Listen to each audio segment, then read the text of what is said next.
कि मेरे यहाँ से 500 स्टूडेंट क्वालिफाई किया, 600 स्टूडेंट क्वालिफाई किया, ये सरासरी झूठ है। वो लोग जो कि इंटरव्यू कंडक्ट करवाते हैं उसका नंबर ले लेते हैं, जो बच्चे जो है कि ऑलरेडी मेन क्वालिफाई किया हुआ होता है, और पब्लिसिटी दे देते हैं।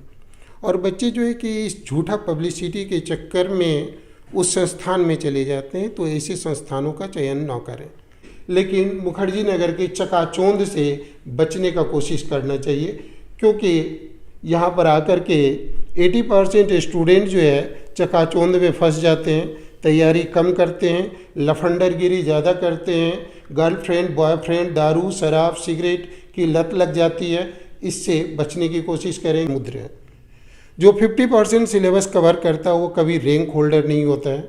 जो 33% सिलेबस कवर करता है, 33% सिलेबस फाइंड आउट करने की कला जान जाता है, तो वह क्वालिफाई भी करता है और रैंक होल्डर भी होता है। का आखिरी मैच होगा, आखिरी रेस होगा, तो कहा कि दौड़ूंगा भी वैसे, भागूंगा भी वैसे।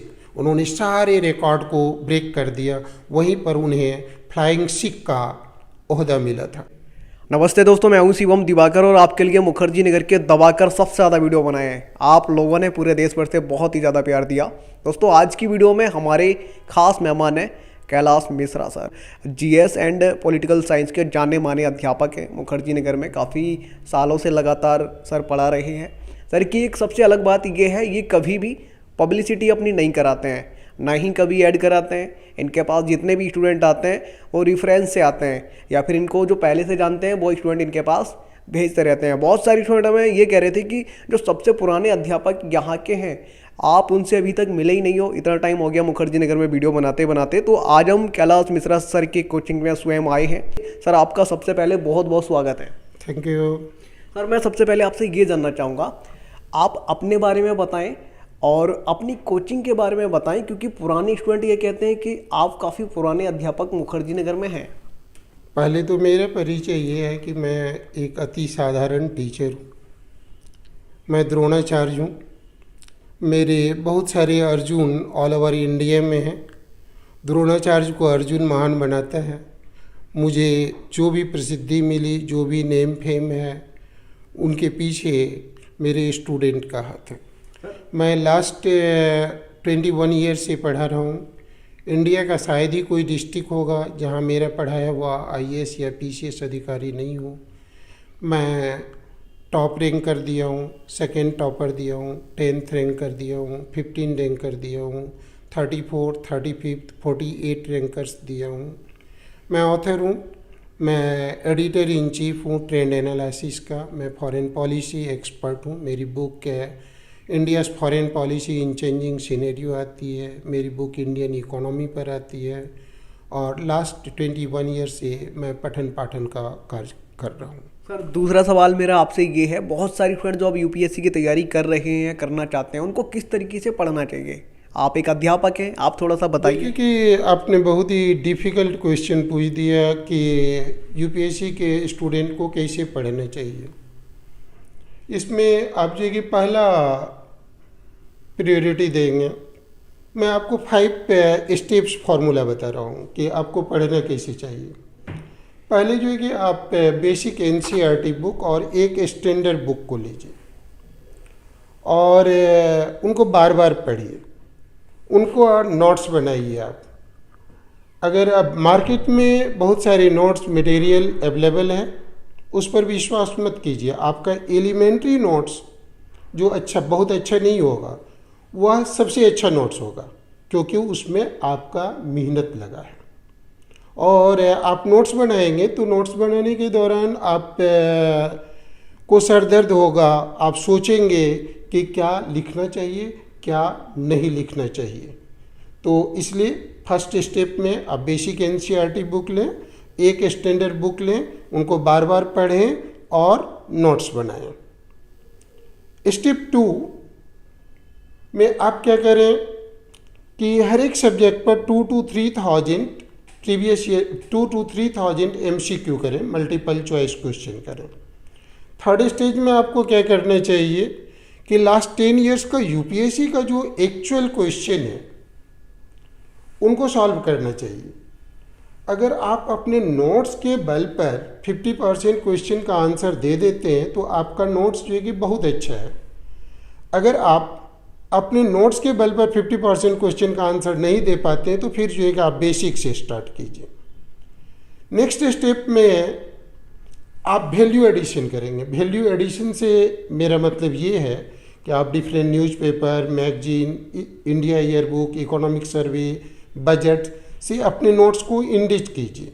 जैसे मान लीजिए कि आप फंडामेंटल राइट पढ़ रहे हैं, उस पर सुप्रीम कोर्ट का कोई डिसीजन आया, या आप इलेक्शन कमीशन के बारे में पढ़ रहे हैं, इलेक्शन कमीशन ने कोई डिसीजन दिया, या अभी जैसे न्यूज़ में है यूनिफॉर्म सिविल कोड, इस पर जो है कि क्या क्या ओपिनियन बन रही है, क्या क्या कंट्रोवर्सी बन रही है, ये आपको directive principle of state policy में इनकॉर्पोरेट कर देना चाहिए। जैसे वन नेशन वन इलेक्शन की बात आ रही है तो उनको इलेक्शन कमीशन इलेक्ट्रल रिफॉर्म में इंक्लूड कर देना चाहिए। उनके बाद आपको एक टेबल बनाना चाहिए, मेन का टेबल बनाइए। लेफ्ट साइड में सिलेबस दीजिए, राइट साइड में प्रीवियस ईयर का क्वेश्चन जो है कि लिखिए। आप देखेंगे क्या कि आपको फ्रीक्वेंसी एनालिसिस हो जाएगा कि किस चैप्टर से कहाँ से कैसे कैसे क्वेश्चन पूछा जा रहा है। देखिए कि मेरा अपना विश्वास है कि आपको पढ़ने से ज़्यादा छोड़ने की कला आनी चाहिए। मैं अपने स्टूडेंट को कहता हूँ कि जो 100% सिलेबस कवर करता है वह कभी क्वालिफाई नहीं करता, क्योंकि यूपीएससी का जनरल स्टडी एक अथाह समुद्र है। जो 50% सिलेबस कवर करता है वो कभी रैंक होल्डर नहीं होता है। जो 33% सिलेबस कवर करता है, 33% सिलेबस फाइंड आउट करने की कला जान जाता है, तो वह क्वालिफाई भी करता है और रैंक होल्डर भी होता है। साथ साथ आपको पढ़ने के साथ लिखने की हैबिट और रिवीजन की हैबिट ज़रूर होना चाहिए। अगर आप इस तरह से पढ़ेंगे तो आप ज़रूर क्वालिफाई करेंगे। आपको अपने रूम में लाइब्रेरी खोलने की ज़रूरी नहीं है। ब्रूस ली कहा करते थे, आप जानते होंगे ब्रूस ली का नाम, बहुत फेमस मार्शल आर्टिस्ट हैं। वह कहते हैं कि कोई भी अगर 10,000 स्टाइल से किक चलाता है तो मुझे उससे डर नहीं होती है, मुझे उससे डर होता है जो एक किक को 1000 टाइम प्रैक्टिस कर लिया है, क्योंकि अगर उनका किक जो है कि पड़ जाएगा तो मैं उठ नहीं पाऊँगा। तो इसलिए आप एक बुक को बार बार पढ़ें, नोट्स बनाएं, करंट अफेयर्स से अपडेट करें, वैल्यू एडिशन करें, ये आपका बेस्ट मेथड है। सर मेरा आपसे तीसरा क्वेश्चन ये है, बहुत सारे स्टूडेंट जो सपना देखते हैं मुखर्जी नगर आने का, तो क्या यहाँ की कोचिंग और दिल्ली मुखर्जी नगर क्या यूपीएससी की तैयारी में एक महत्वपूर्ण भूमिका निभाती है या नहीं? देखिए कि मुखर्जी नगर का महत्व है, दिल्ली का महत्व है। कैसे? देखिए कि पूजा आप घर में भी करते हैं, पूजा आप मंदिर में भी करते हैं, मस्जिद में भी करते हैं, गुरुद्वारा में भी करते हैं। तो सभी जगह का वाइब्रेशन अलग है, इन्वायरमेंट अलग है। मुखर्जी नगर का इन्वायरमेंट बहुत ही कॉम्पिटिटिव है। यहाँ हज़ारों की संख्या में स्टूडेंट रहते हैं, सिविल सर्विस की तैयारी करते हैं। अगर आप अपने लोकल गांव, मोहल्ला, लोकल सिटी में सिविल सर्विस की तैयारी करते हैं, अगर आप प्रीलिम्स क्वालिफाई कर गए तो आप वहाँ के बाबा बन जाएंगे, भैया बन जाएंगे। यहाँ पर प्रीलिम्स क्वालिफाई किया हुआ, मेन क्वालिफाई किया हुआ स्टूडेंट आपको गली गली में देखने को मिल जाएगा। इसलिए यहाँ पर आपको कॉम्पिटिटिव माहौल मिलेगा। मुखर्जी नगर में सिविल सर्विस की प्रिपरेशन से रिलेटेड जो भी बुक्स मटेरियल आपको चाहिए वह मिल जाएगा, जो कि आपको अन्य शहरों में उपलब्ध नहीं होगा। इसलिए आपको यहाँ पर आना चाहिए, लेकिन मुखर्जी नगर के चकाचौंध से बचने का कोशिश करना चाहिए, क्योंकि यहाँ पर आकर के 80% स्टूडेंट जो है चकाचौंध में फंस जाते हैं, तैयारी कम करते हैं, लफंडरगिरी ज़्यादा करते हैं, गर्लफ्रेंड, बॉयफ्रेंड, दारू, शराब, सिगरेट की लत लग जाती है। इससे बचने की कोशिश करेंगे तो मुखर्जी नगर आईएएस प्रिपरेशन के लिए पूरे इंडिया में सबसे अच्छा जगह है, लेकिन आपको अपने ऊपर में कंट्रोल रखना होगा। सर मेरा आपसे आखिरी सवाल ये है कि कोचिंग का सिलेक्शन कैसे करें? मान लीजिए गांव देहात से कोई बच्चा मुखर्जी नगर आ भी गया तो यहाँ पे तो लाइन से एकदम बहुत सारी बाढ़ सी आ जाती है कोचिंग की। तो सिलेक्शन कैसे करें कि हमें इस कोचिंग में पढ़ना है या नहीं, कैसे निर्धारण करें? देखिए कि ये आपका बहुत ही इम्पोर्टेंट क्वेश्चन है और पेनफुल क्वेश्चन भी है। मेरे पास में बहुत सारे ऐसे बच्चे भी आए, वो कहा कि मैं अपना ज़मीन बेच करके आया हूँ, अपना चावल दाल गेहूँ बेच करके आया हूँ, सारा कोचिंग संस्थान में दे दिया हूँ, लेकिन वहाँ पर जो है कि पढ़ाई नहीं हो रही है। अब मैं अपने पेरेंट्स से जो है कि मांग भी नहीं सकता हूँ। तो ये भी मुखर्जी नगर में होता है। तो इस केस में मैं सभी छात्रों को आपके माध्यम से, आप बहुत अच्छा काम कर रहे हैं, यह कहना चाहता हूँ कि बहुत सारे कोचिंग इंस्टीट्यूट पब्लिसिटी बेस्ड पर है, पब्लिसिटी देता है कि मेरे यहाँ से 500 स्टूडेंट क्वालिफाई किया, 600 स्टूडेंट क्वालिफाई किया। ये सरासरी झूठ है। वो लोग जो कि इंटरव्यू कंडक्ट करवाते हैं, उसका नंबर ले लेते हैं, जो बच्चे जो है कि ऑलरेडी मेन क्वालिफाई किया हुआ होता है, और पब्लिसिटी दे देते हैं। और बच्चे जो है कि इस झूठा पब्लिसिटी के चक्कर में उस संस्थान में चले जाते हैं। तो ऐसे संस्थानों का चयन न करें। दूसरी बात, अगर आपको कोई भी कोचिंग संस्थान कहता है कि मेरी यहाँ पढ़ोगे तो मैं तुम्हें टॉप करवा दूँगा, तो उस कोचिंग संस्थान को आप तुरंत हाथ जोड़िए और चले जाइए। अगर कोई भी टीचर आपको कहता है कि मेरी यहाँ पढ़ोगे मैं तुम्हें पढ़ाऊँगा तो तुम टॉप कर जाओगे, तो वह टीचर नहीं है, वो चीटर है, वो आपके साथ में चीटिंग कर रहा है। इसलिए सबसे महत्वपूर्ण बात है कि आपको स्वयं अपने ऊपर में विश्वास करना चाहिए।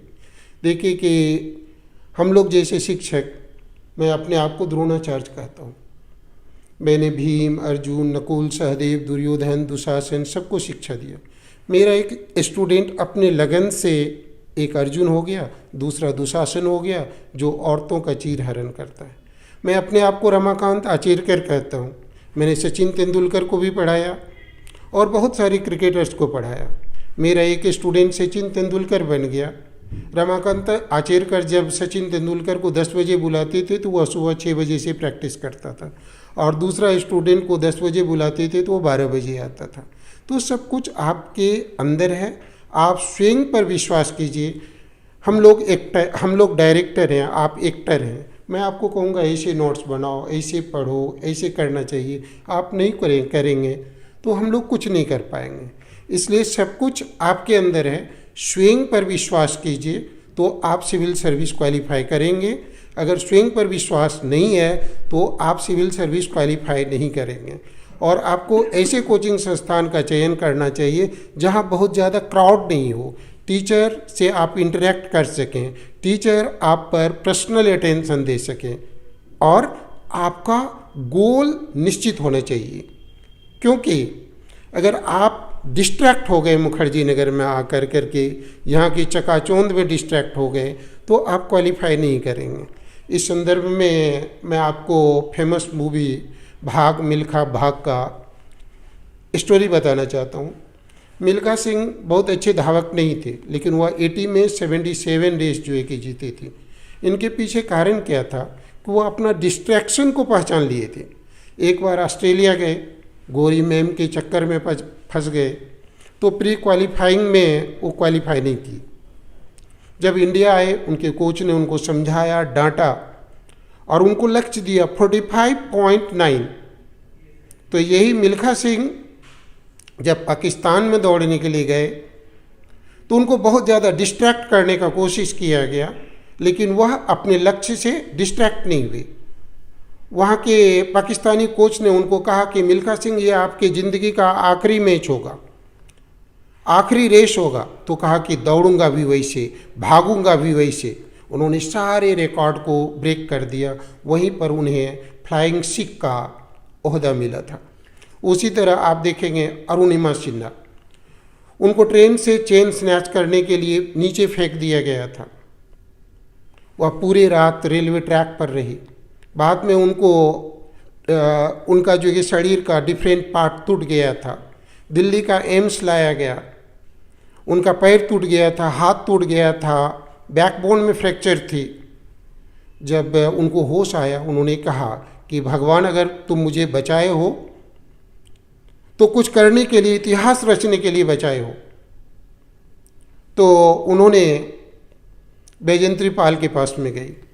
बैजंत्री पाल उनको देख कर करके कहती कि तुम इस अवस्था में माउंट एवरेस्ट क्लाइंब करोगे? तुमने ऐसा हिम्मत कर लिया, अब तो तुम माउंट एवरेस्ट क्लाइंब कर गई। जानते हैं वो माउंट एवरेस्ट सहित विश्व के 7 सबसे ऊंची पिक पर चढ़ाई की और उसको सरकार ने पद्मश्री की उपाधि भी दिया है। तो इसलिए अपने ऊपर में विश्वास रखिए। मैं अपने सारे दोस्तों को ये कहना चाहूँगा, लास्ट में जो मेरे फादर मुझे कहा करते थे, कर खुद को बुलंद इतना कि हर खता लिखने से पहले खुदा बंदा से पूछे कि बोल तेरी रजा क्या है। सर मेरा, आपने तो अब आखिरी बोल दिया है, लेकिन मेरा आपसे एक और आखिरी सवाल है, आपकी कोचिंग का नाम क्या है? मेरी कोचिंग का नाम क्या है? Destination IAS academy. इसकी स्थापना 99 से हुई है। हमारे ब्रांड एम्बेसडर जो कि सौरभ गांगुली जी हैं, ठीक। और जैसे मैंने पहले भी कहा कि यहाँ पर जो भी स्टूडेंट आते हैं उसमें 80% रेफरेंस से आते हैं और 20% आपके जैसे छोटे भाई दोस्त के थ्रू आते हैं। सर आपका बिल्डिंग नंबर क्या है, यहाँ का एड्रेस? 639 first floor. मेरे नाम से जो है कि बहुत सारे फॉल्स इंस्टीट्यूट पटना में चलता है, लखनऊ में चलता है, इलाहाबाद में चलता है। तो मेरा जो है कि 5 ब्रांच है, दिल्ली, कोलकाता, श्रीनगर, जम्मू और गया। गया में मैं ज्ञान IAS के साथ एसोसिएटेड हूँ और रिमेनिंग जगह जहाँ भी डेस्टिनेशन IAS है वह फॉल्स है, उस पर जो है कि आप विश्वास न करें, वहाँ नहीं जाए। दोस्तों अगर आपको ऐसा लगता है कि हम कैलाश मिश्रा सर से कोई भी सवाल पूछना भूल गए जो आप पूछना चाहते थे, तो बेहद ज़रूरी था, तो कमेंट बॉक्स में प्यारा सा कमेंट लिख भेजिए, हमें नेक्स्ट टाइम वो सवाल ज़रूर पूछेंगे। ये वीडियो देखने के लिए आपका बेहद शुक्रिया।